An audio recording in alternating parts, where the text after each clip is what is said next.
Assalamualaikum warahmatullahi wabarakatuh. Perkenalkan nama saya Miss Narti, BP 18 0105 dari kelas 3 BTC. Hari ini akan menjelaskan tentang tugas praktikum SKSO tentang pengukuran hasil desain sistem serat optik. Pada kali ini, dosen pembimbing kami yaitu Bapak Aprinal Adila Asril, STMKOM bersama Ibu Pupi Maria STMT.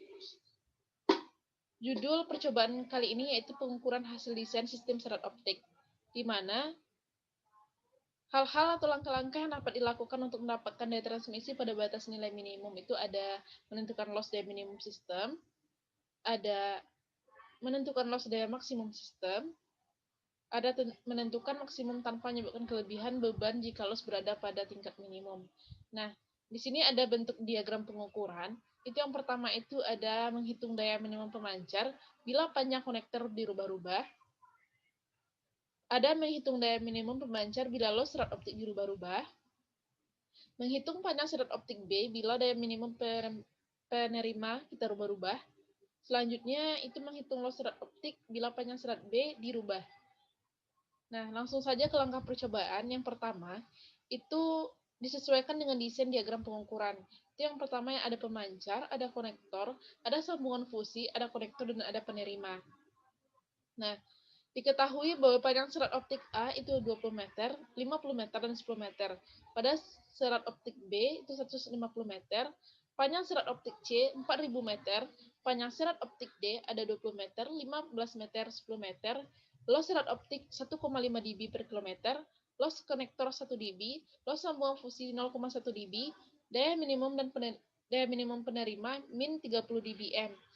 Yang menjadi pertanyaannya, berapakah daya minimum pemancar? Nah, solusinya, yang pertama itu kita lakukan yaitu langkah pertama, kita hitung dulu loss daya minimum.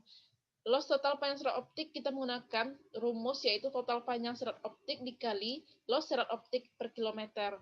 Langsung saja kita masukkan angka-angka yang telah diketahui tersebut, maka diperolehlah nilai 6,255 dB, 6,270 dB, 6,285 dB.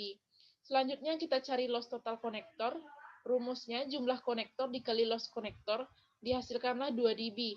Loss total sambungan fusi, jumlah sambungan fusi dikali loss sambungan fusi, diperolehlah 0,1 dB. Total loss daya minimum adalah sigma total loss serat optik, konektor, dan sambungan fusi. Diperolehlah nilai total loss P min yaitu 8,355 dB, 8,37 dB, 8,385 dB. Langkah kedua yaitu loss daya maksimum. Untuk loss daya maksimum, sigma loss daya minimum ditambah aging, ditambah perbaikan, ditambah cadangan.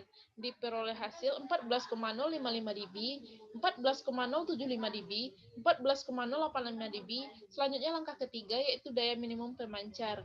Untuk daya minimum pemancar, sigma daya minimum penerima ditambah total loss maksimum, yaitu diperoleh hasil min 15,945 dBm, min 15,93 dBm, min 15,915 dBm. Yang kedua, kita menghitung daya minimum pemancar bila loss serat optik dirubah-rubah. Yang pertama itu ada pemancar, ada konektor, sambungan fusi, konektor, dan penerima. Nah, diketahui panjang serat optik A itu 20 meter, 15 meter, 10 meter, panjang serat optik B 150 meter, panjang serat optik C 4000 meter, panjang serat optik D 20 meter, 15 meter, 10 meter, loss serat optik 1,5 dB per kilometer, loss konektor 1 dB, loss sambungan fusi 0,1 dB, daya minimum penerima min 30 dBm. Yang menjadi pertanyaannya, daya minimum pemancar itu berapa? Solusi pertama yang kita lakukan yaitu kita hitung dulu loss daya minimum. Sama seperti tadi, kita hitung loss total panjang serat optik, yaitu total panjang serat optik dikali loss serat optik per kilometer. Diperoleh hasil sebagai berikut, 4,170 dB, 6,255 dB, 8,340 dB. Begitu selanjutnya, sampai langkah-langkah menuju C, desain C, menuju juga desain D, dan juga desain E. Nah, angka-angka yang diketahui tersebut kita masukkan dengan rumus-rumus yang sudah diketahui. Nah, Setelah kita lakukan percobaan di atas, maka kita dapat menganalisa datanya di mana faktor-faktor yang perlu dipertimbangkan di dalam membuat suatu desain sistem serat optik adalah daya yang dibutuhkan pemancar dan daya penerima, sehingga data yang ditransmisikan itu sesuai. Dari perhitungan di atas dapat dilihat bahwa besar daya yang dibutuhkan pemancar dan daya penerima bergantung pada panjangnya serat. Pada perhitungan A, hubungan antara panjang serat daya minimum pemancar. Ketika pada salah satu serat terjadi penambahan pada panjangnya, yaitu pada serat B, maka daya minimum yang dipancarkan pun akan semakin besar. Ketika serat B panjangnya 10 meter, maka daya minimum pemancar itu min 15,945 dBm. Serat B 15 meter, maka daya minimum pemancarnya min 15,93. Dan ketika serat B 20 meter, maka daya minimum pemancar itu min 15,915 dBm. Jadi, pada perhitungan ini dapat dilihat bahwa semakin panjang serat optik, semakin besar pula loss yang terjadi, maka semakin besar daya minimum yang dipancarkan.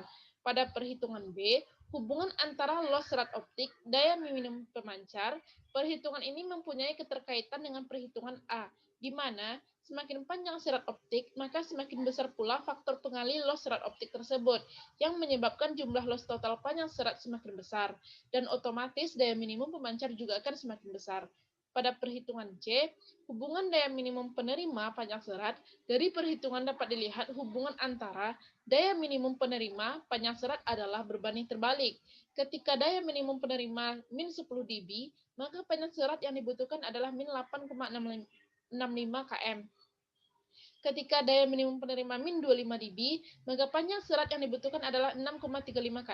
Dan ketika daya minimum penerima min 30 dB, maka panjang serat yang dibutuhkan adalah 11,35 km. Jadi, pada perhitungan ini dapat dilihat bahwa semakin kecil daya minimum pemancar, maka panjang serat yang dibutuhkan juga akan semakin panjang. Pada perhitungan D, hubungan daya output pemancar panjang serat. Sama seperti pada perhitungan A, daya output pemancar sama dengan daya minimum pemancar. Dari perhitungan dapat dikatakan bahwa semakin kecil daya pemancar, maka semakin kecil pula panjang serat yang dibutuhkan. Pada perhitungan E, hubungan panjang serat loss serat optik. Pada perhitungan ini tampak jelas bahwa secara teori di mana dikatakan bahwa semakin panjang serat optik, maka loss total panjang serat yang dihasilkan juga akan semakin besar. Nah, dari analisa data tersebut, dapatlah kita tarik kesimpulan dari perhitungan dan analisa yang telah dilakukan, dapat disimpulkan bahwa daya pemancar dan daya minimum pemancar tidak lepas hubungannya dari beberapa panjang serat yang dibutuhkan agar tidak terjadi gangguan yang berarti pada saat transmisi data, di mana semakin besar daya pemancar, maka semakin panjang serat yang dibutuhkan dan semakin kecil pula daya minimum yang sampai di penerima. Itulah yang dapat saya jelaskan tentang praktikum kali ini. Terima kasih. Jika ada terdapat kekurangan, mohon dimaafkan. Billahi taufiq wal hidayah. Assalamualaikum warahmatullahi wabarakatuh.